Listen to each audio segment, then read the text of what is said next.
as I am aware, you're very interested in what happened in the People versus Doty case today. He was in court this morning. My office asked for the preliminary hearing to be continued to tomorrow.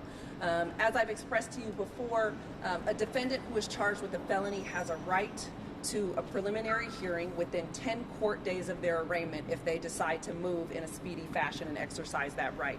Mr. Doty exercised that right at the time of his arraignment, and so we were due in court today, which was the 9th day, in order to conduct his preliminary hearing. At this point, we were notified by Mr. Carmignani's lawyers, the victim in the case, that Mr. Carmignani was not available to testify today. He is a necessary witness in this case for a number of reasons, given many factual allegations that have come up. And without him present to testify, that created evidentiary problems for us. We went into court today and asked the court roll the hearing to tomorrow, which is the 10th day. We have a legal right to ask the court to do so. It took some time, but the court ultimately granted that request. We have issued a subpoena for Mr. Carmignani through his attorney for his appearance tomorrow to testify in that hearing. We will make decisions as things continue regarding if he does not appear in court tomorrow, how we proceed. But our plan as of now is that if he does not avail himself at the hearing tomorrow, that we will seek an additional continuance. We have 60 days by law to be able to put in that preliminary hearing, although the consequence if we don't go forward tomorrow is that the court by law must release Mr. Doty back into the public. Has he been interviewed by your office or by the police department? His attorneys say that hasn't happened. No, and my understanding is that the police department has reached out multiple times to Mr. Carmignani and that they have not been afforded an interview with him. We have re-raised this issue with his attorneys. We hope that he will avail himself to the police for that interview. And again, even before that, we hope that he will testify tomorrow. Why has he not issued a statement yet to the police or the DA's office if he was allegedly attacked? That is unclear to us at this point. He has multiple lawyers that represent him in this matter. That information has not been shared with us. Okay. And was it true that he was not subpoenaed by the DA's office today to appear in court, and that might have been part of the delay? The attorney handling the case had been in touch with his lawyers to date. But no, we had not formally issued a subpoena. We generally like to have victims who are cooperative and want to come to court. Certainly it's unusual when we have a victim that's represented by counsel, but oftentimes when that's the case, that's helpful to us to facilitate their appearance in court. It appears the attorney tried to use his counsel as an avenue to secure his testimony, but was unsuccessful, which is why today the attorney, a different attorney that appeared in court today, did just go ahead and issue that subpoena. Is he being uncooperative? At this point, he is, like I said, not availed himself to the police for an interview and did not agree to come to court today. Victims are traumatized. They go through there's a lot of reasons why oftentimes victims are reluctant to participate in the court process, and so we know, obviously, given his situation, he was greatly injured, and we always want to extend our sympathy and empathy for that, but we do hope that he cooperates going forward. He was on television last night saying that they had been notified that the district attorney's office is likely going to dismiss this case. Is that accurate? Has there been communication with his attorneys or with him that was part of the plan from the district attorney's office? What I can say is this, that there was communication to that effect. We are an office that over the 2.5 years before I took over was decimated with respect to attorneys. We lost 62 attorneys, our most experienced attorneys. We have very young attorneys who are handling some of our cases, and there are extreme nuances in the law. And some of these cases are very complex and require an understanding of the nuances of the law.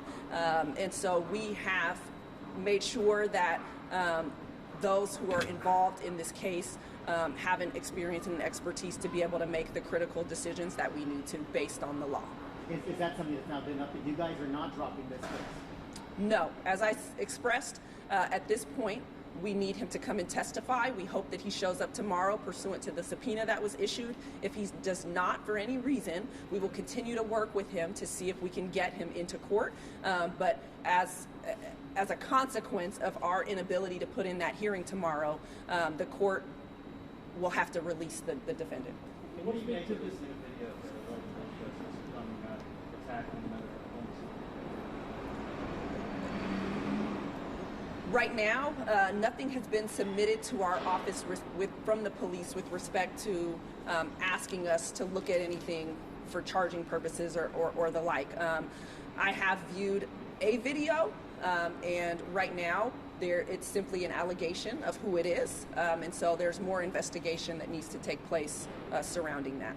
Can you speak to the significance of an additional 7 videos, 8 total, that's been turned over by the prosecution to the defense? What I will say is the defense will determine how and if and how they can use those strategically on behalf of the defendant. Right now, I am concerned with the incident for which brings us into court today.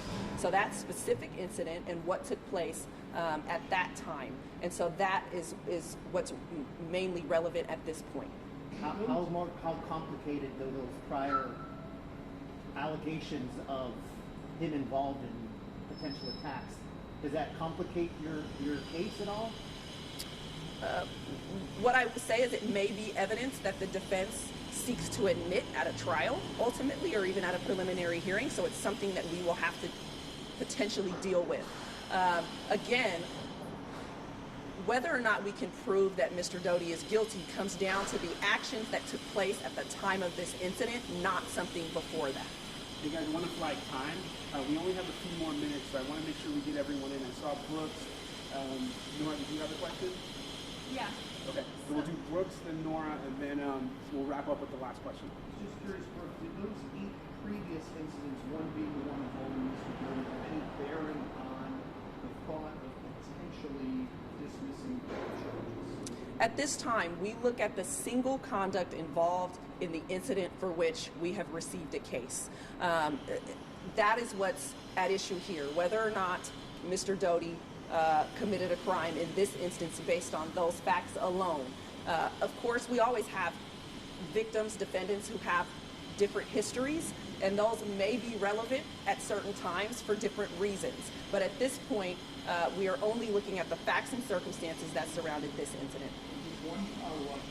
Why, if that was the case, that Mr. Carmignani was spraying an unhoused person with bear spray, why had he not been charged previously? Do you have any thoughts on that? In order for us to charge a case, we have to be submitted with a police report and a case. So the police have to make an arrest and submit a case to us. I am not aware that Mr. Carmignani has ever been arrested for any of these incidents that he, again, these are all allegations right now, but for any of these alleged circumstances.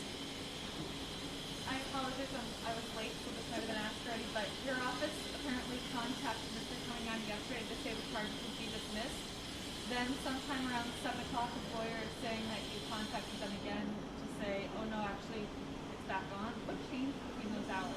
So what I said was we, during the prior administration, we lost a great deal of experience with respect to our attorneys here. We have complex cases that require an education on the nuance of the law. In this situation, it is a complex case. There are many nuances in legal issues that needed to be looked at. And so a more experienced attorney has allowed us to make sure that we are making the right decisions in this case based on those nuances in the law. What happens if he doesn't obey this? We're going to have to wrap it. We got to get her to her next appointment. Sorry. So last one, if he doesn't show up pursuant to the subpoena tomorrow, he is a victim of a crime.